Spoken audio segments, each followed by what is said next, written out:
কোরবানির মাধ্যমে একজন বান্দা খুব সহজেই আল্লাহর রাস্তাভাজন হতে পারে।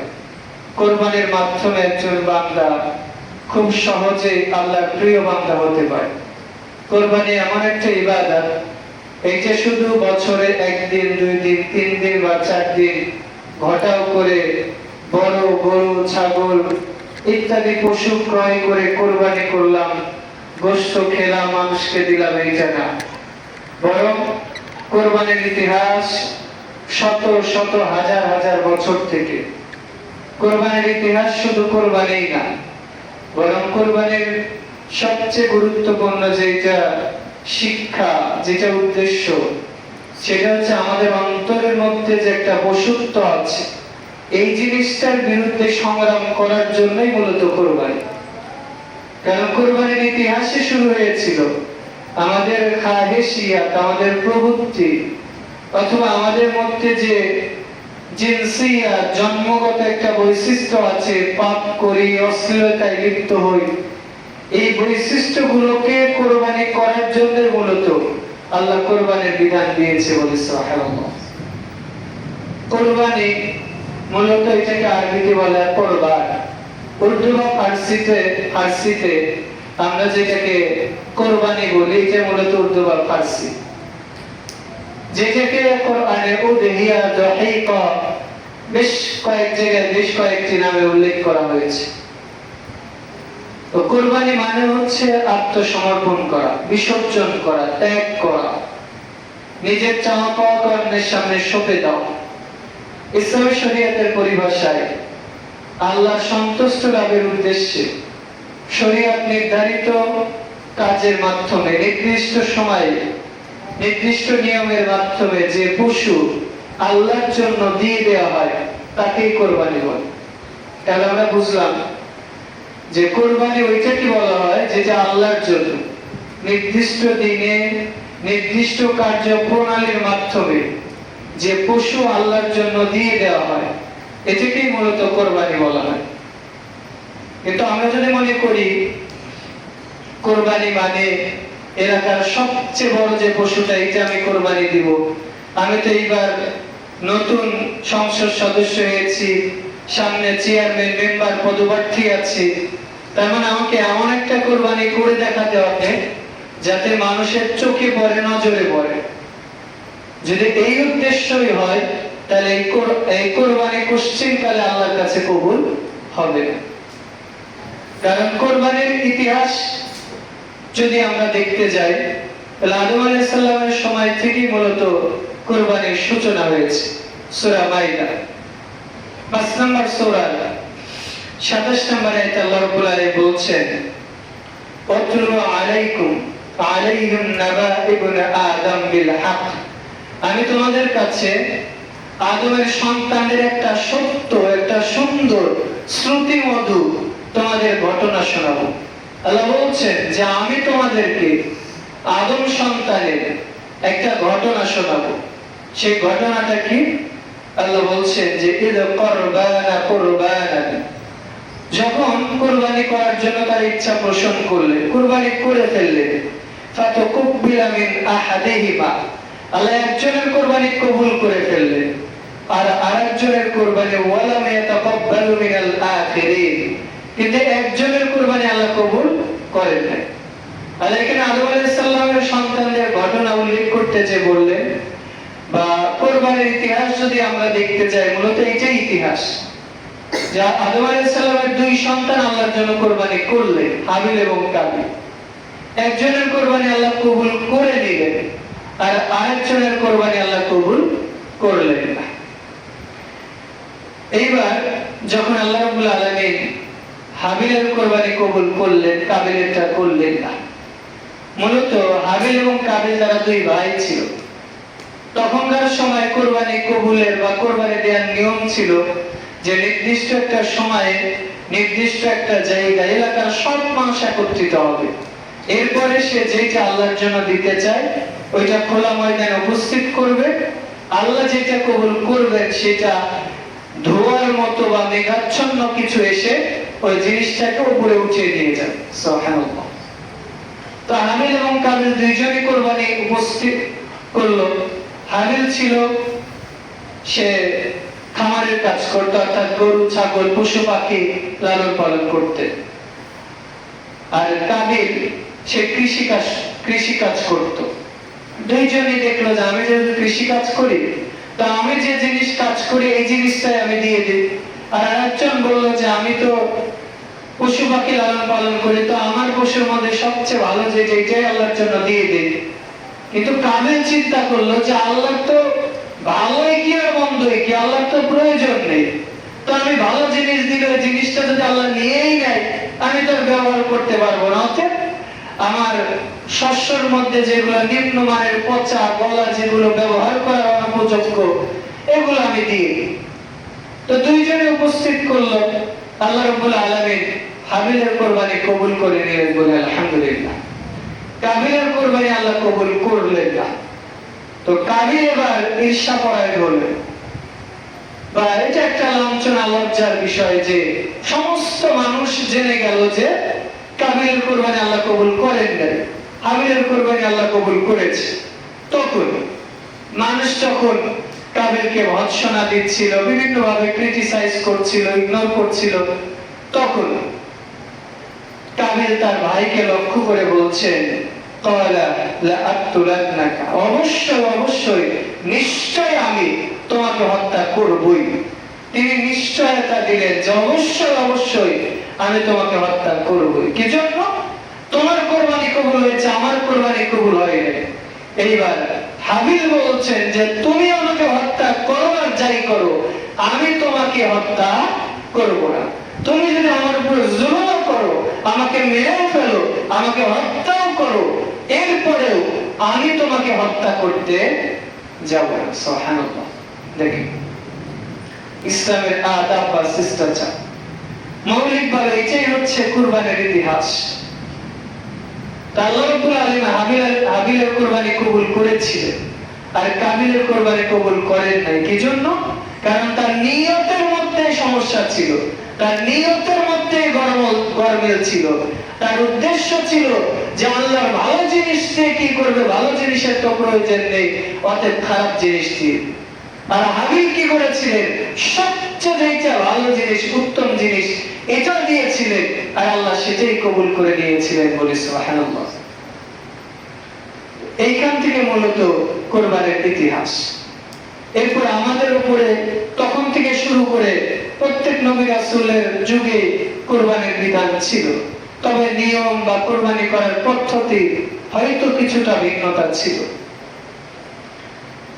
ইব্রাহিম আলাইহিস সালামের মাধ্যমে মূলত আমরা যে কোরবানি করি বা আমাদের যে কোরবানির বিধান এটা এসেছে। মূলত ইব্রাহিম আলাইহিস সালাম প্রায় ৯৮ বা ৯৯ বছর বয়স যখন, তখন তিনি আল্লাহর কাছে বলছেন যে আল্লাহ আপনি আমাকে একটা নেক সন্তান দেন, রব্বি হাবলি মিনাস সালিহিন, যে আল্লাহ আপনি আমাকে নেক সন্তান দেন। ইব্রাহিম আলাইহিস সালাম আল্লাহর কাছে দোয়া করলেন। কিন্তু আমরা আমাদের দেশের মানুষেরা কি করি, যে আমি বিয়ে শাদী করেছি, ৫ বছর ৭ বছর ১০ বছর হয়ে গেছে, ডাক্তারের কাছে চিকিৎসা করেও কোনো কাজ হচ্ছে না, অতএব আমার কোন পীরের কাছে যেতে হবে, কোন মাজারে যে মানত করতে হবে, অথবা কোন মাজারে যে জোড়া ছাগল দিতে হবে, একটা খাসি কুরবানি করতে হবে, একটা মোরগ দিতে হবে। এই যে আমরা শিরকি কাজে লিপ্ত হই, আমাদের যখন সন্তান আদি না হয় তখন যে যেটা বলে আমরা সেটাই করি, লাখ লাখ কোটি কোটি টাকা আমরা ব্যয় করি। কিন্তু আল্লাহ যে বিধান শিখিয়ে দিয়েছে, আল্লাহ যেটা করতে বলেছে, ওইটা হয়তো আমরা অনেকে জানিও না, জানলে করিও না।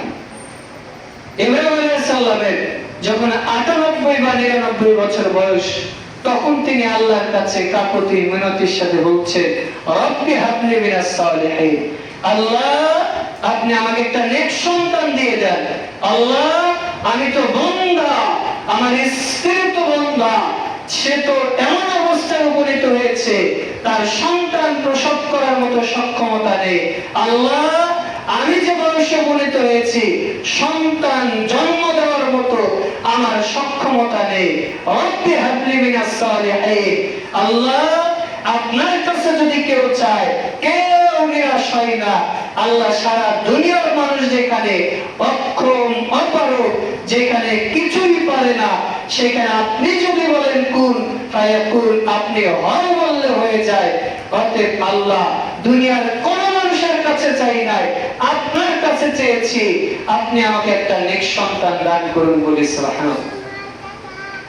একই কথা বলেছিলেন জাকারিয়া আলাইহিস সালাম, যে আল্লাহ আপনি আমাকে এমন একটা নেক সন্তান দান করেন যে আমি এমন অবস্থায় উপনীত হয়েছি সন্তান প্রসব করব এমন সক্ষমতা নেই, এমন সম্ভাবনাও নেই। তবে আল্লাহ আপনার কাছে দোয়া করলে আপনি নিরাশ করেন না। তখন আল্লাহ রাব্বুল আলামিন তাকে সুসংবাদ দিয়েছিলেন ইয়াহইয়া আলাইহিস সালাম। আল্লাহ বলেছিলেন আমি তোমার সন্তানের নাম নিজেই বলে দিলাম, এমনকি এই নামের পৃথিবীতে আর অন্য কোন মানুষ ছিল না। আল্লাহর কাছে যদি চাওয়ার মতো চাওয়া যায়, আল্লাহ অবশ্যই দিবে। কারণ আল্লাহ দিতে চান, আমি আপনি চাইতে জানি না। আল্লাহ বলেছেন সূরা গাফির, উদউনি আস্তাজিব লাকুম, তোমরা আমাকে ডাকো, আমার কাছে চাও, আমি আল্লাহ দিয়ে দিব। আল্লাহ বলছেন বান্দা যখন আমার কাছে চায় আমি তাকে দিয়ে দেওয়ার জন্য এত তাড়াহুড়া করি, অন্য কোনো কিছুতে এত আমি তাড়াহুড়া করি না বলি সুবহানাল্লাহ। আল্লাহ রাব্বুল আলামিন বলছেন বান্দা যখন আমার কাছে কোনো কিছু চায়, তখন আমি বান্দাকে বলি যে বান্দা তুমি কি চাইছো, যদি সেটা শরীয়ত বহির্ভূত না হয় আমি তোমাকে সেটা দিয়ে দিব বলি সুবহানাল্লাহ। তবে আল্লাহর কাছে চাইতে হবে সেটা শরীয়ত পদ্ধতিতে যে নিয়ম রয়েছে সেই নিয়ম অনুযায়ী। আল্লাহর কাছে চাইতে হবে রাসূলের সুন্নাহ মোতাবেক। আল্লাহর কাছে চাইতে হবে হালাল রিজিক খেয়ে। কিন্তু আমি খেয়েছি হারাম, দোয়া করছি হারাম, আমি যদি আল্লাহর কাছে দোয়া করি যে আল্লাহ অমুকের আমি বিয়ে করেছি, এরপর আরেকজনের সাথে পতিতালয়ে, আরেকজনের সাথে পরকীয়ায় লিপ্ত হয়েছে, আল্লাহ অমুকের স্বামীকে আপনি এমন ভাবে ইলহাম করে যাতে তার স্ত্রীকে তালাক দিয়ে দেয়, আমি তাকে বিয়ে করতে পারি। আপনি যদি এই দোয়া করেন আল্লাহ কি কবুল করবে? আপনি মদ খেয়ে এসেছেন, গাঁজা খেয়ে এসেছেন, অথবা হারাম খেয়ে এসে আল্লাহর কাছে দোয়া করছেন, আল্লাহ কি এই দোয়া কবুল করবে না? আল্লাহ বলছেন কোন ব্যক্তি আমার কাছে দোয়া করছে, কেউ যদি আমার কাছে দোয়া করে আমি তার দোয়া অবশ্যই কবুল করব। তবে ও মালবাসু হারামু ওয়া মাশরাবু হারামু ওয়া কুদিয়া বিল হারাম, ও যে খাদ্য খেয়েছে হারাম টাকা দিয়ে কিনেছে, সুদের টাকা দিয়ে কিনেছে, ঘুষের টাকা দিয়ে কিনেছে, অথবা মানুষের উপর জুলুম করে, মানুষকে ফাঁকি দিয়ে, ধোঁকা দিয়ে, ওজনে কম দিয়ে ওই টাকা দিয়ে খাদ্যকে দোয়া করেছে, ও যে পোশাকটা পরেছিল ওইটা হারাম টাকা, ও যে খাদ্য খেয়েছে এটা হারাম টাকা দিয়ে, ও যে পশুটা কিনে কোরবানি করেছে ওইটা হারাম টাকা, ও যে হজ করতে গিয়েছে ব্যাংকে টাকা রেখে সুদের টাকা দিয়ে, অথবা মানুষের কাছে টাকা লাগিয়ে সুদের টাকা দিয়ে, অথবা মানুষের উপর জুলুম করে ওই টাকা দিয়ে যদি ও হজ করে, কাবা ঘরের গেরব করে কান্না করতে করতে যদি মরে যায়, এরপরে আল্লাহ ওর দোয়া কবুল করবেন না। কারণ ও যে দোয়া করেছে, ও যে খাদ্য খেয়েছে, পোশাক পরেছে, এটাই তো হারাম। এই যে কয়েকদিন আগে দাখিল পরীক্ষা শেষ হয়ে গেল, এখন আমি পরীক্ষা দিতে ঢুকেছি, পরীক্ষার হলে ধরেন আমার রোল নাম্বার হচ্ছে 20, 30, 50, তো আমি 50 না লিখে যদি শেষে 51 লিখি আর সব কিছু ভালো লিখি, রেজাল্ট আসবে? তো আমার সব ঠিক আছে, সবকিছু ভালো করলাম, কিন্তু আমার রোল নাম্বারটা এটাই ভুল করলাম, রোল নাম্বার মানে আমার রিজিকটাই তো হারাম, আল্লাহ আমার দোয়া কেমনে কবুল করবে? এই জন্য ইবাদত করা কবুলের অন্যতম একটা শর্ত হচ্ছে হালাল রিজিক। আল্লাহ আমাদের সঠিকভাবে দোয়া করা এবং হালাল রিজিক খাওয়ার এবং অর্জন করার তৌফিক দান করুন, আমিন। ইব্রাহিম আলাইহিস সালাম যখন আল্লাহকে বললেন রব্বি হাবলি মিনাস সালিহিন, আল্লাহ আপনি আমাকে নেক সন্তান দান করুন, তখন আল্লাহ রাব্বুল আলামিন বলছেন ফাবাশশারনাহু বিগুলামিন হালিম, আমি তোমাকে একটা নেক সন্তানের সুসংবাদ দিলাম। এই আয়াত থেকে আরো যেটা বোঝা যায় যে আল্লাহর কাছে বেশি বেশি নেক সন্তান চাইতে হবে, আল্লাহর কাছে বেশি বেশি বলতে হবে যে আল্লাহ আপনি আমাকে এমন একটা সন্তান দেন তার চেহারা সুরত যেমনই হোক না কেন, তার আদব আখলাক, তার চরিত্র, যাতে তাকে দেখলে মনে হয় যে দুনিয়াতেই জান্নাত, তাকে দেখলে যাতে আখিরাতের কথা মনে হয়, তাকে দেখলে যাতে জান্নাতের কথা মনে হয়, আল্লাহ আপনি আমাকে এমন সন্তান দান করেন। আল্লাহর কাছে এইভাবে বলতে হবে। এই জন্য আল্লাহ রাব্বুল আলামিন সূরা ফুরকান 25 নম্বর সূরার 70 নম্বর আয়াতে বলে দিয়েছে, বিবাহিত অবিবাহিত সবার জন্য এই দোয়াটা পড়তেই হবে। বিশেষ করে যারা বিয়ে শাদী করে নাই তাদের জন্য কম্পালসারি প্রত্যেকদিন সব সময় এটা পড়ার চেষ্টা করতে হবে। রব্বানা হাব লানা মিন আজওয়াজিনা ওয়া যুররিয়্যাতিনা কুররাতা আয়ুনিন ওয়াজআল লানা লিল মুত্তাকিনা ইমামা। আল্লাহ আপনি আমাকে এমন এক সন্তান দেন, এমন স্ত্রী দেন, আল্লাহ আপনি আমাকে এমন সন্তান দেন, এমন স্বামী দেন, যাতে তারা আমাদের আখিরাতের জান্নাতের মাধ্যম হতে পারে এবং দুনিয়া আখিরাতের চক্ষু শীতলকারী হতে পারে। সকলে বলি আমিন। আল্লাহর কাছে এই দোয়াটা বেশি বেশি বলবে। যারা বিবাহ করেছেন অথবা করেন নাই সবাই বলবে। আল্লাহর কাছে রাত দিন যখন ইচ্ছা তখনই বলবে। সালাতেও বলবেন, শেষ রাকাতে বলবেন, দোয়াতে বলবেন, বেশি বেশি বলবেন। এরপরে যখন আল্লাহ তাকে সুসংবাদ দিলেন, দেওয়ার পর বলছেন ফালাম্মা বালাগা মাহু সাইয়া ক্বালা ইয়া বুনাইয়া ইন্নী আরা ফিল মানাম। আল্লাহ বলছেন যখন ইব্রাহিম আলাইহিস সালামের সন্তান ইসমাঈল আলাইহিস সালাম হাঁটা চলা করার বয়সে উপনীত হয়েছে, তাফসীর ইবনে কাসীর বর্ণিত হয়েছে যে তখন তার বয়স হবে 12 থেকে 13, মানে 10 এর উপরে, 10, 11, 12 বা 13 বছর কেমন হবে, চলাফেরা করার বয়সে উপনীত হয়েছে। ফালাম্মা বালাগা মাহু সাইয়া, হাঁটা চলা করে। এইবার ইব্রাহিম আলাইহিস সালাম বলছেন ইন্নী আরা ফিল মানাম আন্নী আযবাহুকা ফানজুর মাযা তারা।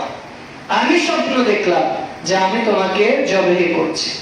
হে আমার সন্তান, তোমার মতামত কি? আমি তো স্বপ্নে দেখলাম যে আমি তোমাকে জবাই করছি।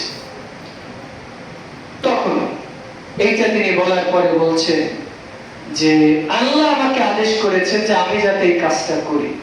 তখন তার সন্তান ইসমাঈল আলাইহিস সালাম বলছেন ইয়া আবাতি ফাল মা তু'মারু সাতাজিদুনি ইনশাআল্লাহু মিনাস সাবিরিন। হে আমার পিতা, আল্লাহ আপনাকে যা আদেশ করেছে আপনি তাই করেন, নিশ্চয় আপনি আমাকে ধৈর্য ধারণকারী সবরকারীদের মধ্যেই পাবেন বলে সুবহানাল্লাহ। এরপরে পিতা ও পুত্র দুইজনই কোরবানির জন্য প্রস্তুত হয়ে গেছে। তার আগের ঘটনা, যখন কোরবানি করার জন্য বাড়ি থেকে বের হয়েছে, এইবার রাস্তার মাঝখানে শয়তান বেশ কয়েক জায়গায় ধোঁকা দেওয়ার চেষ্টা করেছে। বলেছে যে ইসমাইল, তুমি তো তোমার আব্বুর সাথে যাচ্ছ, তোমার আব্বু তোমাকে কোথায় নিয়ে যাচ্ছে তুমি কি জানো? তখন তিনি বলছেন হ্যাঁ, আমার আব্বু নিয়ে যাচ্ছে আমাকে জবাই করো। তখন বলছে আরে তুমি তো চাইলে এখান থেকে পালিয়ে যেতে পারো, বাঁচতে পারো, তুমি তোমার আব্বুর সাথে কেন যাচ্ছ? তখন তিনি সেইখানে পাথর নিক্ষেপ করেছে অথবা থুতু দিয়েছে বা শয়তানকে ধিক্কার জানিয়েছে। এইভাবে 3 জায়গায় শয়তান যখন কোনোভাবে পরাস্ত করতে পারে না, সর্বশেষ কোরবানি করার জন্য প্রস্তুত হয়ে গেছে। ইব্রাহিম আলাইহিস সালাম ইসমাঈল আলাইহিস সালামকে কোরবানি করার জন্য শুইয়ে ফেলেছে। এবার আল্লাহ রাব্বুল আলামিন বলছেন ওয়ানাদাইনাহু আইয়া ইব্রাহিম। আল্লাহ ডাক দিয়ে বলছেন হে ইব্রাহিম, হে ইব্রাহিম, ক্বাদ সাদ্দাকতা রুইয়া, তুমি তো তোমার স্বপ্ন বাস্তবায়িত করেছো। আমি তো চাচ্ছিলাম যে তুমি এই পরীক্ষায় সফল হও কিনা। আমি তো চাই না তোমার সন্তানকে তুমি আসলেই জবাই করো। আমি চাচ্ছিলাম যে তুমি আমার কতটুকু আনুগত্য করো, কতটুকু ত্যাগ করো, কতটুকু আমার বশ্যতা স্বীকার করো। আমি এটাই চাচ্ছিলাম, আর তুমি সেটা স্বীকার করেছো। সেই পরীক্ষায় তুমি উত্তীর্ণ হয়েছো। আল্লাহ রাব্বুল আলামিন বলছেন ওয়ানাদাইনাহু আয়া ইব্রাহিম ক্বাদ সাদ্দাকতা রুইয়া ইন্নাকা যালিকা নাজ্জিল মুহসিনিন। তুমি নিশ্চয় যারা মুহসিন বান্দা রয়েছে তাদের অন্তর্ভুক্ত হয়েছো। আল্লাহ এরপরে বলছে যে আমি ইসমাঈলের পরিবর্তে জান্নাত থেকে ওই যে হাবিলের কুরবানিটা কবুল করেছিলাম ওইটা তোমার পরিবর্তে দিয়ে দিলাম বলি সুবহানাল্লাহ। ওয়া তারাকনা আলাইহি ফিল আখিরিন।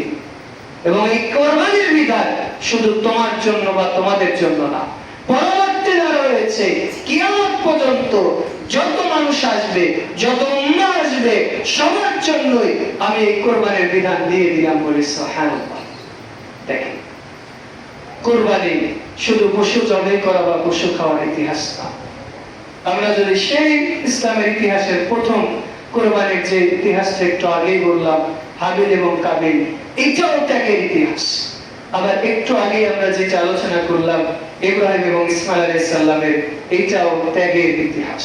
তার মানে কোরবানি মানেই হচ্ছে ত্যাগ, কোরবানি মানেই হচ্ছে নিজের আত্মশুদ্ধি অর্জন করা, কোরবানি মানেই হচ্ছে আল্লাহর সান্নিধ্য অর্জন করা, কোরবানি মানেই হচ্ছে নিজের মধ্যে পশুত্ব রয়েছে, নিজের খায়িশিয়ত যেটা রয়েছে, নিজের মধ্যে যে শয়তানিয়ত রয়েছে, এইটাকে ত্যাগ করা, এইটাকে পরিত্যাগ করা হচ্ছে মৌলিকভাবে কোরবানির শিক্ষা বা কোরবানির মেসেজ। কিন্তু আমরা যদি মনে করি যে কোরবানি মানে সবচেয়ে বড় পশুটা কোরবানি করব, এলাকার সবচেয়ে নামি দামি পশু কোরবানি করব, তাহলে ওই কোরবানি আর হাবিলের কোরবানির মধ্যে কোনো পার্থক্য থাকবে না। আল্লাহর কাছে আমাদের কোরবানি করার আগে বেশি বেশি তাওবা ইস্তেগফার, বেশি বেশি আল্লাহর কাছে বলতে, আল্লাহ কোরবানি করা তো সহজ, টাকা আছে, বিসমিল্লাহ আল্লাহু আকবার বলে কোরবানি করলাম, বেশ হয়ে গেল, কিন্তু নিজের মধ্যে যে পশুত্ব আছে এইটা তো সহজে কোরবানি করা যায় না। অতএব আল্লাহ পশুকেও যেমন ভাবে কোরবানি করব, পাশাপাশি যাতে আমরা শয়তানিয়তকেও কোরবানি করতে পারি, আল্লাহ আপনি আমাদের সেই তৌফিক দান করুন, আমিন। মূলত এটাই হচ্ছে কোরবানির ইতিহাস। তবে আমরা কোরবানি করি অনেকে, কিন্তু কোরবানি সবচেয়ে গুরুত্বপূর্ণ যে বিষয় সেটা হচ্ছে সালাত। কোরবানি এবং সালাত দুইটাই একটা আরেকটার সাথে জড়িত। কারণ আপনি কোরআনে যতগুলো আয়াত পাবেন কোরবানি সম্পর্কে বলেছে, কোরবানির কথা যখন বলেছে আল্লাহ আগে সালাতের কথা বলেছে। সূরা কাউসার আল্লাহ কি বলছেন? ফাসাল্লি লিরাব্বিকা ওয়ানহার, আগে সালাত অতঃপর কোরবানি, সালাত আগে আদায় করো এরপরে কোরবানি করো। আল্লাহ রাব্বুল আলামিন বলছেন সূরা আনআম, কুল ইন্নাস সালাতা ওয়া নুসুকি ওয়া মাহইয়া ওয়া মামাতি লিল্লাহি রাব্বিল আলামিন। হে নবী, আপনি তাদের বলেন যে নিশ্চয় আমার সালাত, আমার কুরবানি, আমার জীবন, আমার মরণ সবকিছু তার জন্য, আল্লাহ।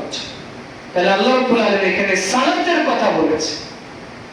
সালাত যদি আদায় না করি তাহলে এই কুরবানি আল্লাহর কাছে কতটুকু কবুল হবে, কতটুকু আল্লাহর কাছে পৌঁছাবে, আল্লাহু আলাম, আল্লাহই ভালো জানেন।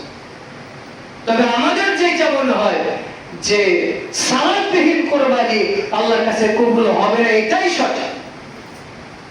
কারণ রাসূলুল্লাহ সাল্লাল্লাহু আলাইহি ওয়াসাল্লাম যেখানে বলেছেন সহিহ মুসলিমের হাদিস, মান তারাকা সালাতা ফাকাদ কাফার, যে সালাত ছেড়ে দেয় সে মুসলিম থাকে না। এই হাদিসের অর্থ ইনিয়ে বিনিয়ে এইদিকে সেদিকে করার কোনো ইখতিয়ার আমার আপনার নেই। রাসূল যা বলেছে তাই, সালাত পড়ে না ও মুসলিমদের কাতারে নেই। তাই রাসূলুল্লাহ সাল্লাল্লাহু আলাইহি ওয়াসাল্লাম আরো স্পষ্ট করতে যে বলছেন যে নিশ্চয় একজন মুসলিম, একজন কাফের এবং মুমিনের পার্থক্য হচ্ছে সালাত। তাহলে সালাত আদায় করলে মুসলিম, আদায় না করলে মুসলিম ছাড়া অন্য কিছু। এই জন্য যতদূর মাইকের আওয়াজ যাচ্ছে এবং যারা আমাদের শুনতে পাচ্ছে তাদের প্রতি নাসিহা, আমাকে সহ আপনাদের, সালাত আপনাকে আদায় করতেই হবে। আপনি কুরবানি করেন অথবা না করেন, সালাত আপনাকে আদায় করতেই হবে। কারণ পৃথিবীতে একটা বিধান যেটা আল্লাহ রাব্বুল আলামিন সরাসরি রাসূলকে আসমানে ফেরে একবার আল্লাহর কাছে নিয়ে গিয়েছিলেন, আল্লাহর কাছে নিয়ে যে জিনিসটা মেরাজের দিন দিয়েছে সেটা হচ্ছে সালাত। প্রত্যেকটা বিধান আল্লাহ রাব্বুল আলামিন ফেরেশতার মাধ্যমে দুনিয়াতে দিয়েছে, কিন্তু সালাত আল্লাহ রাব্বুল আলামিন রাসূলকে সরাসরি ডেকে নিয়েছে, আসমান থেকে বলে দিয়েছে যে 50 ওয়াক্ত আদায় করতে হবে না, 5 ওয়াক্ত আদায় করো, লিওয়াক্তিহা, ওয়াক্ত মতো আদায় করো, তাহলে 5 কে আমি 50 ওয়াক্তের নেকি দিয়ে দেব বলি। সুবহানাল্লাহ। কোরবানি করার পূর্বে গত জুমায় আমরা যেটা বলেছি, যারা কোরবানি করবেন অবশ্যই চাঁদ ওঠার আগ পর্যন্ত চুল নখ কাটতে পারবেন না। যদি কেউ কেটে না থাকেন, চুলনক যতই বড় হোক না কেন, অন্তত ঈদের সালাতের আগ পর্যন্ত আপনি কাটতে পারবেন না। আর কেউ যদি ভুলে কেটেও ফেলে, আল্লাহর কাছে তাও ইস্তেগফার করে, ঈদের সালাতের আগ পর্যন্ত অর্থাৎ কোরবানির আগ পর্যন্ত চুলনক কাটতে হবে না। কারণ এইটার মাধ্যমে আল্লাহ রাব্বুল আলামিনের কাছে যে আমরা সমস্ত দেহ অঙ্গ প্রত্যঙ্গ আল্লাহর জন্য যে কোরবানি করতে প্রস্তুত, এইটার প্রমাণ বহন করে। এরপর কোরবানি করার সময় আপনাকে অবশ্যই ধারালো চাকু বা ছুরি দিয়ে কোরবানি করতে হবে। তবে কোরবানি করার সময় বিসমিল্লাহি আল্লাহু আকবার বলে কোরবানি করতে হবে। আর কোরবানিটা ঈদগাহে, ঈদের মাঠে কোরবানি করাই সুন্নাহ। রাসূল সাল্লাল্লাহু আলাইহি ওয়াসাল্লাম ঈদগাহে তিনি কোরবানি করতেন। ঈদের সালাত শেষ, এরপর ঈদগাহে তিনি কোরবানি করতেন।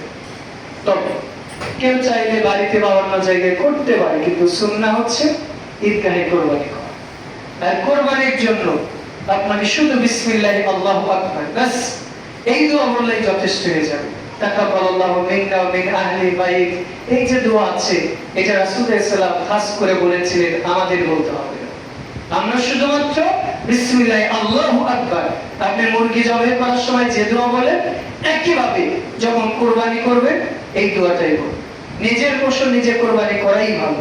তবে যদি আপনার সাহসে না কুলায়, আপনি যে কোনো তাকওয়াবান আল্লাহওয়ালা মানুষকে দিয়ে কোরবানি করিয়ে দিন। তবে কোরবানি যদি কেউ করে দেয়, তাকে আপনি কোরবানির গোশত থেকে দিতে পারবেন, এটা হারাম। আবারও কোরবানি যে করিয়ে দিয়েছে, ধরেন আপনার গরু আমি কোরবানি করে দিয়েছি, আপনি আপনার ওই গরুর গোশত, ছাগলের গোশত পারিশ্রমিক হিসাবে আমাকে দিতে পারবেন। আমি আপনার গরু বা ছাগলের গোশত কেটে দিয়েছি, অথবা কসাইকে নিয়ে এসেছেন পারিশ্রমিক হিসাবে 10 মণ গরু গোশত হয়েছে, ওকে 20 কেজি দিয়ে দিলেন, এটা জায়েজ নয়, হারাম। নেওয়া হারাম, দেওয়াও হারাম। তাহলে আপনি কি করবেন? তাকে পারিশ্রমিক হিসাবে সে জবাই করে দিয়েছে, অথবা সে ছাগল গরু কেটে দিয়েছে, কসাইকে ভাড়া করে নিয়ে এসেছে, তাকে পারিশ্রমিক হিসাবে আপনি টাকা দিতে পারেন, অন্য কিছু দিতে পারেন। কোরবানির গোশত পারিশ্রমিক হিসাবে দিবেন। ভালো করে খেয়াল করবেন, এখানে আমি একটা শব্দ উল্লেখ করেছি যে পারিশ্রমিক হিসাবে কোরবানির গোশত আপনি দিতে পারবেন। আপনি তাকে হাদিয়া হিসাবে এমনিতেই তাকে কোরবানির গোশত দিতে পারেন, বা সে যদি যোগ্য হয় তাকে দিবেন, কিন্তু পারিশ্রমিক হিসাবে কোরবানির গোশত আপনি দিতে পারবেন। কোরবানির গোশত আপনি কোরবানির সালাতের পরেই আপনাকে কোরবানি করতে হবে। রাসূল সাল্লাল্লাহু আলাইহি ওয়াসাল্লাম বলছেন, কেউ যদি কোরবানির ঈদের সালাতের আগেই কোরবানি করে, তাহলে ওইটা সাধারণ সাদাকা করে দিন এবং তাকে আবার আরো একটা কোরবানি করতে হবে। আবার বলি, কেউ যদি ঈদের সালাত আদায় না করে কোরবানি করে ফেলে, যে ঈদের সালাত দিয়েছে সকাল 9টায় বা 8টায় দিয়েছে, ও চিন্তা করছে যে আমি তাড়াতাড়ি করে জবাই করে এরপর ঈদের সালাত করি, অথবা জবাইটা করি ঈদের সালাত করে বাকি কাজ করি, তাকে আবার আরেকটা কোরবানি করতে হবে। এটা জরুরি কাজ করতে। হজ্জের ক্ষেত্রে যেমন হজ্জের ছুটে গেলে দম দেওয়া জরুরি, ঠিক ঈদের সালাতের আগে কেউ কোরবানি করলে তাকে আবার কাফারা হিসাবে আবার তাকে কোরবানি করতে হবে। কোরবানি আমরা ঈদের সালাতের পর থেকে শুরু করি, 11, 12, 13 মোট 4 দিন আমরা কোরবানি করতে পারি। আমরা মনে করি যে ঈদের দিনে কোরবানি করাই উত্তম না, বরং ঈদের দিনে কোরবানি করলেও যেমন নাকি 13 তারিখ মাগরিবের আগে কোরবানি করলেও তেমন। তাহলে ঈদের সালাতের পর থেকে শুরু করে 10, 11, 12, 13 এই 4 দিন দিন রাত যে কোনো সময় আপনি কোরবানি করতে পারেন, জায়েজ। হয়তো আপনি কোরবানির দিন কোনো কারণে কোরবানি করতে পারেন নাই, বা যে যাই হোক আপনি তার পরের দিন করেন, তারপরের দিন হয় নাই, তারপরের দিন করেন, এরপরের দিন করেন, 4 দিন পর্যন্ত আপনি কোরবানি করতে পারেন। কোরবানির পশু ক্রয়ের ক্ষেত্রে আপনাকে খেয়াল করতে হবে, 4 ধরনের খুঁত যদি থাকে ওই পশু দিয়ে কোরবানি হবে। যদি আপনি দেখেন পশুটা স্পষ্ট কানা, স্পষ্ট রোগা, স্পষ্ট জীর্ণ শীর্ণ, স্পষ্ট মানে ল্যাংড়া খোড়া, এই জাতীয় পশু দিয়ে কোরবানি হবে। কিন্তু আপনি কিনে নিয়ে এসেছেন, কিনে নিয়ে আসার পরে দেখছেন যে পশুটা অসুস্থ হয়ে গেছে, অথবা ল্যাংড়ায়, অথবা চোখটা একটু বাঁকা, এতে সমস্যা নেই, আপনার কোরবানি হয়ে যাবে। কিন্তু আপনার যদি সক্ষমতা থাকে যে আমি এই পশুটা বিক্রি করে আরেকটা পশু কিনতে পারে, সেটাও করতে পারে। কারো যদি এমন হয় যে কোরবানির পশু কিনে নিয়ে এসেছে কিন্তু অসুস্থ হয়ে গেছে, জবাই না করলে পশুটা মারাই যাবে, সেক্ষেত্রে জবাই করতে পারে, করার পরে এই গোশতটা বিক্রি করে বা যে মূল্যটা হয় ওই মূল্যটার সাথে ওই মূল্য দিয়ে সে আরো একটা পশু কিনে কোরবানি করবে, অথবা সে চাইলে আরো কিছু টাকা যোগ করে আরো একটা পশু কোরবানি করতে পারে। আর কারো যদি এমন হয় যে পশু কিনেছে চুরি হয়ে গিয়েছে, এই যে এখন কোরবানির আগে চোরটা বেড়ে গেছে না, দেখবেন যে রাস্তাতে বাড়িতে যাচ্ছে, চুরি হয়ে যাচ্ছে, ব্যাগ হারিয়ে যাচ্ছে, কোরবানির পশু হারিয়ে যাচ্ছে।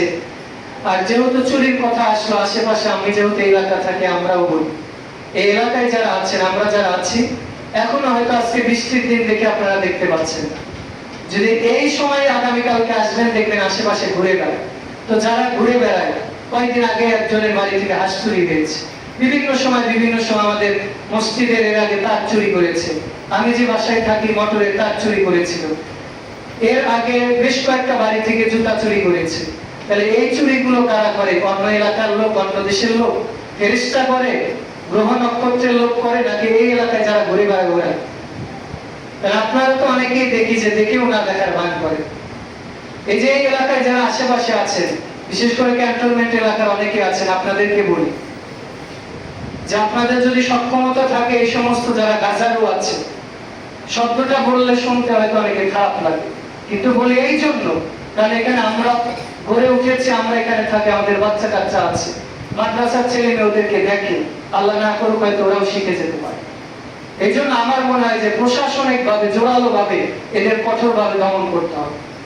কারণ আপনারা দেখেছেন যে কয়েকদিন আগে আমাদের এই সমাজে এমন একটা ঘটনা ঘটেছে যেটা বলার মতো না।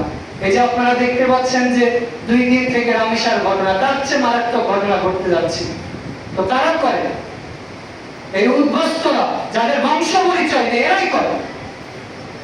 কি জন্য বললাম বংশ পরিচয় নেই? ওর মা যদি থাকতো, বাপ যদি থাকতো, তাহলে কেমনে এখানে গাঁজা খেয়ে বেড়ায়, রাস্তাঘাটে ঘুরে বেড়ায়?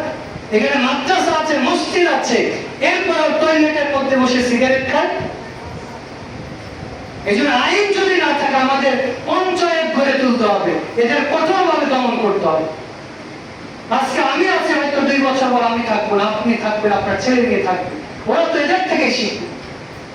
এই জন্য যারা আছেন মসজিদের দায়িত্বশীল, আপনাদেরকেও বলি, আরো যারা আছেন সবাইকেই বলি যে আমি তো যতটুকু পারি আমাদের মিরাজ ভাই বা ছাত্রদেরও বলেছি যে যখনই গাজারুদের দেখবে ধমক দিয়ে তাই দিন। তো আমাদের কতটুকু ক্ষমতা আছে? আমরা তো ওমরের মতো লাঠি নিয়ে, চাবুক নিয়ে ঘুরতে পারি। আমাদের দেশে যাদের ক্ষমতায় বসিয়েছেন গণতন্ত্রের ভোট মেরে, তারাই তো আমাদেরকে শরিয়া আইনকে বলে যে মধ্যযুগী। তো তাদের কাছ থেকে কি আমরা আশা করতে পারি? এই কথাগুলো বলতেই হবে। আজকে আমি জেলে থাকি বা বাহিরে থাকি, এটা আমি 4 পয়সা মূল্যায়ন করি। কিসের আইনমন্ত্রী, কিসের স্বরাষ্ট্রমন্ত্রী? রাসূলের যুগের আইন ব্যবস্থাকে তারা বলে যে যুগের সাথে পরিবর্তন করতে হবে। কিসের মন্ত্রী হয়েছে? 2 দিন আগেই না দেশের বাইরে পালিয়েছিল, আর আজকে মন্ত্রী হয়ে বিদ্যাঙ্গুলি দেখাচ্ছ মানুষকে? কোন দেশের মন্ত্রী হয়েছে? শুধু মারা গিয়েছে, বাড়িতে গেলে ফেসবুকে স্ট্যাটাস দিলাম, দায়িত্ব শেষ? দায়িত্ব অতটা সহজ না। আমরা মসজিদ মাদ্রাসার দায়িত্ব নিয়ে তো রাত দিন চিন্তা করি যে আমরা কতটুকু দায়িত্ব পালন করছি। 56,000 বর্গ মাইলের দায়িত্ব নিয়েছে, 2,000-1,500 ছেলে মেয়ে জীবন দিয়েছে, কতটুকু মূল্যায়ন করতে পেরেছে? 17 বছরে নিজের পকেট গুছিয়েছে, আর আপনারা এসেছে ওই চারু তাদের বাহবা দিতে বা তাদেরই রাস্তা গুনছে। 3 মাসে কি করেছে? অনেকে বলে হুজুর রাজনীতির কথা কেন বলেন? বলতেই হবে। আমি না বললে কে বলবে? আপনাকে বলতে হবে। না বলার কারণেই তো আজকে মাথার উপরে কাঠল ভেঙে গেল।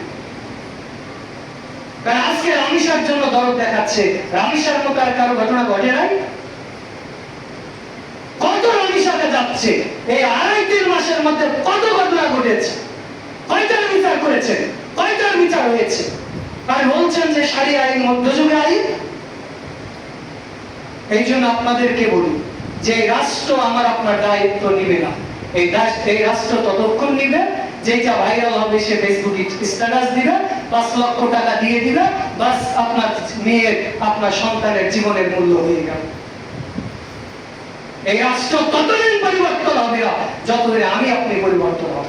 এই কোরবানিটা কি হবে যদি নিজের মধ্যে কোরবানি পশুত্বকে কোরবানি করতে না পারি? এই কোরবানি করে কি হবে যদি পরস্পরের উপরে ইনসাফ করতে না পারি? এই জন্য আপনাদেরকে বলি যে এলাকায় যারা বসবাস করে এই সমাজের দিকে খেয়াল রাখবে। যারা দুইটা নাই তিনটা নাই ওই জঙ্গলের মধ্যে এই দিকে ওই দিকে ঘুরে বেড়ায়, কারা ঘুরে বেড়ায়? কি জন্য ঘুরে বেড়ায়? ভদ্র ফ্যামিলির কেউ কোনো সময় রাত 12টার পরে রাত 2টার পরে রাস্তাঘাটে অথবা জঙ্গলে জঙ্গলে ঘুরে বেড়ায়। এই জন্য আপনারা যারা আছেন যে যেখানে আছেন একাধিকবার বলেছি, এখনো বলছি যে এটা আপনাদেরই দায়িত্ব।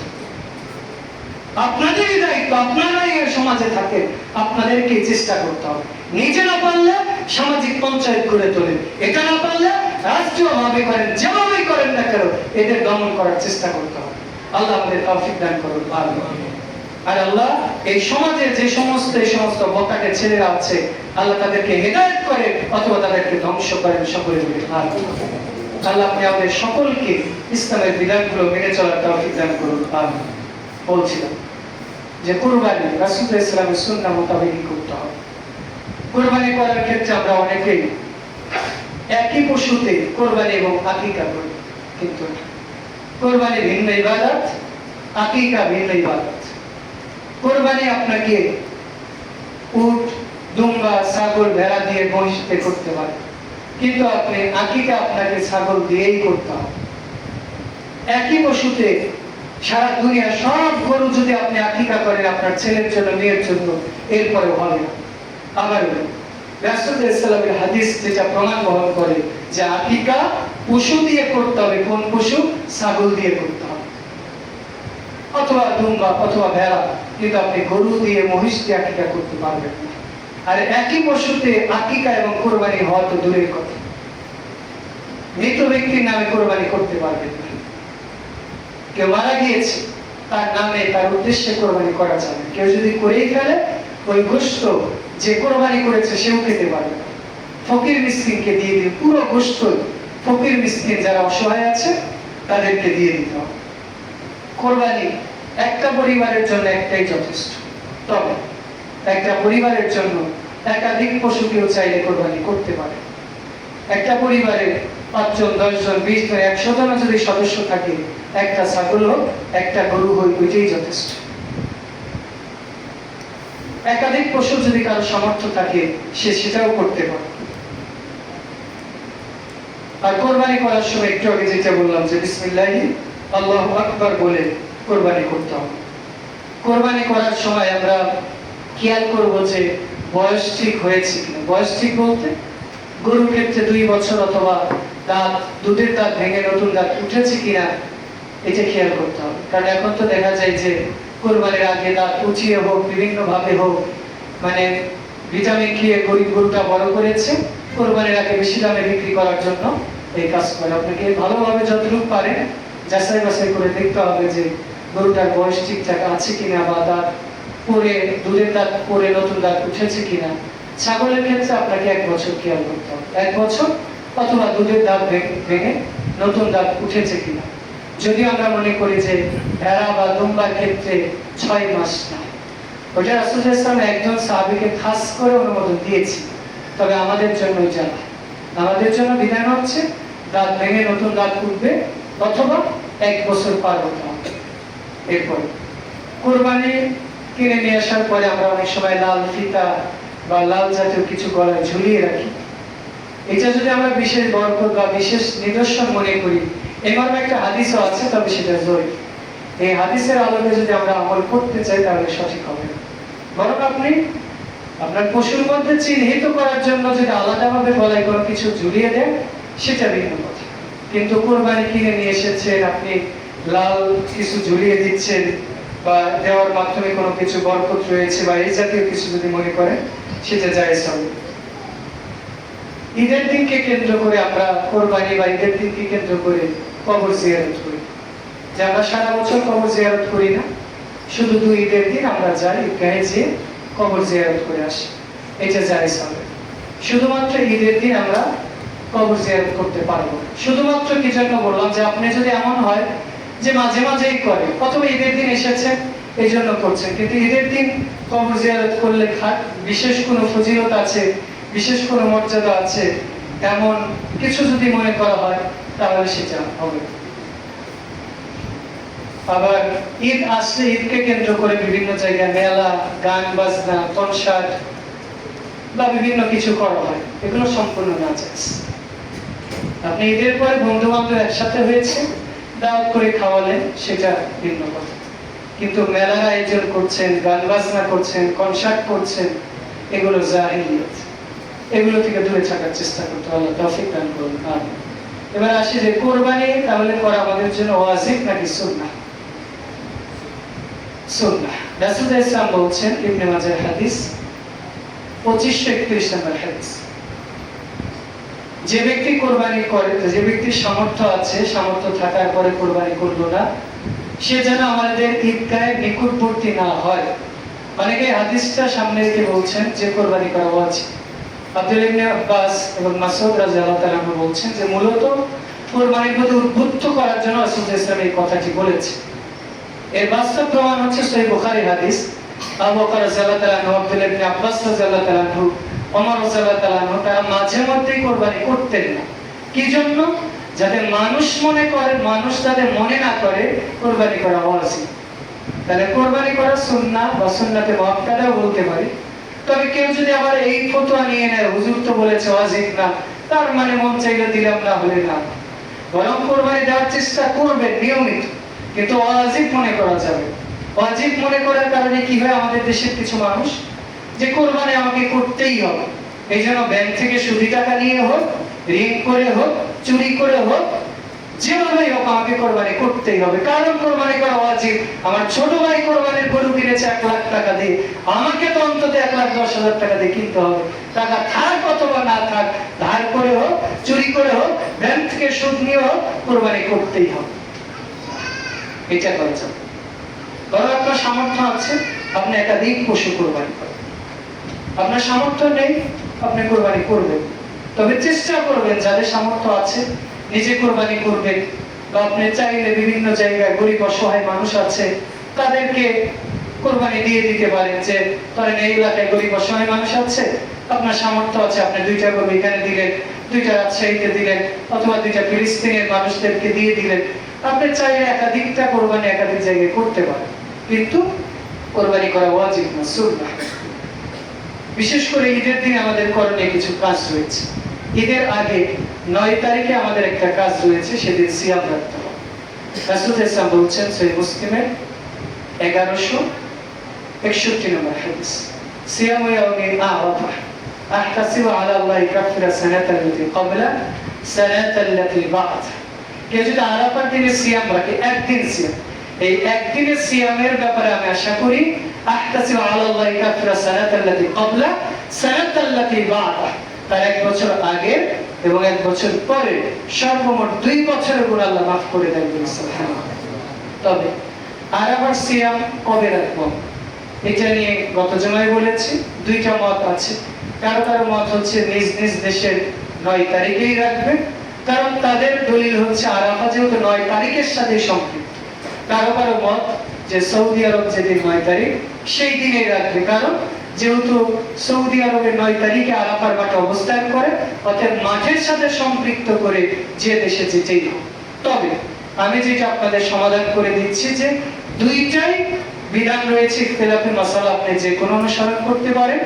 তবে উত্তম যেটা ছিল আপনার জন্য শুরু থেকে 9 দিন রাখা। যেমন আমরা সব, আমি সব, আমাদের মাদ্রাসার ছাত্ররাও 1 তারিখ থেকে শুরু করেছে, আল্লাহ বাঁচিয়ে রাখলে 9 তারিখে রাখবে, তাহলে আমাদের সন্দেহ সংশয় থাকলো। তবে কেউ যদি মনে করে নিজের দেশে 9 তারিখে রাখবো, সেটাও রাখতে পারে, অথবা সৌদি আরবের সাথে যেটা 9 তারিখ সেটাও রাখতে পারে। এইটার সাথে আবার রেফারেন্স দিয়ে একই সাথে ঈদ বা একই সাথে সিয়াম, এই দলিল কিন্তু ওখানে থাকবে না। বরং এটা হচ্ছে আরাফার মাঠ বা তারিখের সাথে সম্পৃক্ত। এখানে মূলত 2 দিন হয়, কেউ বলেছে তারিখের সাথে সম্পৃক্ত, আর কেউ বলেছে তারিখটা মাঠের সাথে সম্পৃক্ত, এই জন্য 2 দিন হয়ে গেছে। তো এই জন্য যেহেতু আমাদের ঈদ হবে বৃহস্পতিবার, তো আমরা চাইলে বুধবারেও রাখতে পারি, মঙ্গলবারেও রাখতে পারি, অথবা কেউ চাইলে বাকি যে কয়দিন আছে সব কয়দিনে রাখতে পারে, অথবা শেষের 2 দিনও রাখতে পারে। আল্লাহ আমাদের সঠিক বুঝদান করুন। আমিন। এরপর আমরা ঈদগাহে যাওয়ার আগে ঈদের দিন অবশ্যই ফজরের সালাত জামাতেই আদায় করতে হবে, এটাই জরুরত। কারণ ঈদের সালাতের চেয়ে কিন্তু ফজরের সালাতটা গুরুত্ব বেশি। ফজরের সালাত আপনাকে জামাতে আদায় করতেই হবে, এটা আগে ইনশিওর করতে হবে। এটা ইনশিওর না করার কারণে কি হয়, যে ধরেন আমি উদাহরণস্বরূপ বলছি যে রাজেন্দ্রপুর বাজার, ওখানে তো ফজরের সালাত কোনোদিন পড়ি নাই, কথার কথা যদি কেউ পড়ে থাকে, ফজরের সালাতে যদি মুসল্লি হয় এক কাতার, তাহলে ঈদের দিন এক কাতারই হয় নাকি বেশি হয়? বেশি, অবশ্যই বেশি হবে। তো তার মানে এই যে ঈদের সালাতে 5 কাতার আসলো, ফজরের সময় এক কাতার, বাকি 4 কাতার লোকের উপর কি সালাত মাপ ছিল? নাকি ওরা অন্য এলাকা থেকে এসেছে, নাকি এই এলাকারই মানুষ? তার মানে ফজরের সালাত পড়ে নাই, ঘুম থেকে উঠেছে 7টা 8টায়, ঘুম থেকে উঠে এই সেই করতে করতে। আর কোন এলাকায় যে প্রচলিত আছে গ্রাম অঞ্চলে, আপনাদের এলাকায় আছে কিনা, আমাদের সিরাজগঞ্জ এলাকায় দেখা যায়, তারা মনে করে যে কোরবানির দিন গরু ছাগল যা আছে গোসল করাবে, মানে যেটা কোরবানি করাবে ওইটা তো করবে, যত আছে সবগুলোকে গোসল করানোর পরে নিজে গোসল করবে। এরপরে ঈদের সালাত কেউ 8:30, কেউ 9টা, কেউ 9:30, কোন কোন জায়গায় তো আমাদের দেশে 10টায় পড়ে। এর কারণ হচ্ছে ফজর সালাত আমরা জামাতে পড়ি, অথচ রাসূলুল্লাহ ইসলাম এই সালাত দ্রুত আদায় করতে বলেছে। ঈদুল ফিতরের সালাত একটু দেরিতে পড়ার অনুমোদন আছে, কিন্তু এটা দ্রুত আদায় করতে হবে। রাসূলুল্লাহ সাল্লাল্লাহু সাহাবীরা কি করতেন, সূর্য উঠে যেত, এরপর সালাতুল ইশরাক বা দুহা যেটা ঈদের দিন আদায় করতে হবে না, এরপরে মানে সূর্য ওঠার 20-25 বা আধা ঘন্টার মধ্যে তারা ঈদের সালাত শুরু করে দিত। ধরে আজকে সূর্য উঠেছে 5:13, তার মানে তারা 5:40 মধ্যে বা 5:35 মধ্যে সালাত আদায় করতেন বা করা হবে, এটাই সুন্নাহ। তো আমরা এই হাদিসের প্রতি লক্ষ্য রেখে আমরাও ঈদের সালাত আল্লাহ যদি চাই এই মাঝে আমরা আদায় করবো ইনশাআল্লাহ, যদি আবহাওয়া ভালো থাকে। গত বছর আমরা যেমন আদায় করেছিলাম, তো আমরা ঈদের সালাতের জামাতের টাইম দিয়েছি 6:15। তাই ঈদের দিন সূর্য উঠবে 5:08, তার মানে মোটামুটি আপনি 1 ঘন্টা 10 মিনিট সূর্য ওঠার পরেও সময় পাবেন। আর ফজরের জামাত তো আমরা পড়ি 4:30, আর ঈদের দিন হয়তো আমরা পড়বো 4:20, ধরেন 4:30 বা 4:40 মধ্যে জামাত শেষ। মোটামুটি 1.5 ঘন্টা থেকে 1.25 ঘন্টা সময় থাকে। 1.25 ঘন্টার মধ্যে আপনি ঢাকা থেকে আসা যাওয়া করতে পারেন। এই জন্য আমরা যেটা সিদ্ধান্ত নিয়েছি 6:15টাতেই আমরা জামাত শুরু করবো ইনশাআল্লাহ। যদিও গত বছর আবহাওয়া বৈরিতার কারণে বা প্রথম মাঠে হওয়ার কারণে 7-8 মিনিট আমরা লেট করেছিলাম, তো এবার যদি আল্লাহ চায়, আবহাওয়া যদি ভালো থাকে, আমরা 6:45টাতেই শুরু করব। এই জন্য আপনারা, সৌদি আরবের লোকেরা কি করে, ফজরের জামাতে বাড়ি থেকে গোসল করে জামা কাপড় পরে চলে আসে, বাস ঈদের সালাত পড়ে এরপরে বাড়িতে যায়। তো আপনারা এরকম প্রস্তুতি নিয়ে নেবেন যে ফজর সালাত পড়ে আর কোনো কাজ নেই। এই ঈদের দিন তো আর খাওয়া দাওয়াও নেই, মা বোনদের তো রান্না বাড়িও নেই, কারণ ঈদুল ফিতরের দিন তো কিছু না কিছু খেতে হতো, এই ঈদের দিন তো আর কিছু খেতে হবে না। এই ঈদের কাজ কি, ফজরের জামাত শেষ বাড়িতে যাবে, গোসল করবে, সুন্দর পোশাক পরবে, পরিষ্কার পরিচ্ছন্ন সুন্দর পোশাক পরিধান করবেন। এরপরে আতর সুরমা, যদি আতর থাকে আতর ব্যবহার করবেন, তেল ব্যবহার করবেন, সুরমা যদি থাকে ব্যবহার করবেন। ব্যবহার করে ঈদের তাকবীর বলতে বলতে আসতে হবে। এক রাস্তা দিয়ে আসবে আর এক রাস্তা দিয়ে যাবে। তবে ঈদের তাকবীর জিলহজ মাস শুরু হওয়ার সাথে সাথেই পড়া যায়। 9 তারিখ থেকে আমাদেরকে 13 তারিখ পর্যন্ত প্রত্যেক ফরজ সালাত পরে পড়তেই হবে। 9 তারিখ হচ্ছে আগামী বুধবার, আগামী বুধবার থেকে শুরু করে তার মানে 10 তারিখ বৃহস্পতিবার, রবিবার পর্যন্ত আপনাকে, রবিবার মাগরিব পর্যন্ত আপনাকে ঈদের তাকবীর যেটা আছে সেটা করতে হবে। ঈদের তাকবীর কি আমরা সবাই একটু বলি, আল্লাহু আকবার, আল্লাহু আকবার, আল্লাহু আকবার, লা ইলাহা ইল্লাল্লাহ, আল্লাহু আকবার, আল্লাহু আকবার, ওয়ালিল্লাহিল হামদ। এটা হচ্ছে ঈদের তাকবীর। এই তাকবীর আমরা যে কোনো সময় পড়তে পারি, তবে 9 তারিখ ফজর থেকে শুরু করে 13 তারিখ মাগরিব পর্যন্ত প্রত্যেক ফরজ সালাত পর সালাম ফিরিয়ে আগে তাকবীর বলবো ইনশাআল্লাহ। আল্লাহ আমাদের তৌফিক দান করুন, আমিন। আর ঈদের দিন এক রাস্তা দিয়ে আসবেন আর এক রাস্তা দিয়ে যাবেন। এরপর ঈদের দিন ইনশাআল্লাহ আমরা আলোচনা করব যে ঈদুল ফিতর এবং ঈদুল আজহা আরো যে সমস্ত মাসালা মাসাইল বা ইব্রাহিম আলাইহিস সালামের কি চেতনা ছিল এগুলো নিয়ে আমরা আল্লাহ চাইলে হয়তো সংক্ষিপ্ত আলোচনা করব। তবে আপনাদের কাছে নাসিহা, আমরা যে আলোচনা করলাম এই আলোচনার মধ্যে যে ভালো কথাগুলো এগুলো আল্লাহর পক্ষ থেকে আল্লাহ আমাদের শোনার পাশাপাশি আমাকে সহ প্রত্যেককে মেনে চলার তৌফিক দান করুন। আমিন। আল্লাহ আমরা যাতে কোরআন এবং সুন্নাহ মোতাবেক কোরবানি করতে পারি সেই তৌফিক দান করুন। আমিন। আল্লাহ আপনি আমাদের সকলকে কবুল করুন। আমিন। ঈদের সালাতের আসার আগে বা পরে বিভিন্ন এলাকা বিভিন্ন সময় মাইক দিয়ে ডাকাডাকি করে, এটা সম্পূর্ণ সুন্নাহ বিরোধী কাজ।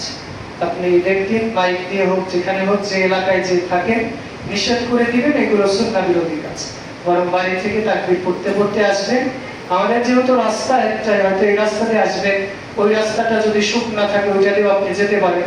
রাস্তা একটা দিয়ে আসবেন আর একটা দিয়ে যাবেন। আর আমাদের মা বোনদেরও এখানে জামাতের ব্যবস্থা আছে, এই জন্য আপনারা নিজেরাও আসবেন, মা বোনদেরকেও নিয়ে আসবেন, কারণ মা বোনদের ঈদের সালাতে আসা ওয়াজিব। আবারও বলি, ঈদের সালাতে মহিলাদের জামাতে আসা উচিত, শুধুমাত্র যাদের ওযর আছে তারা ব্যতীত। দলিল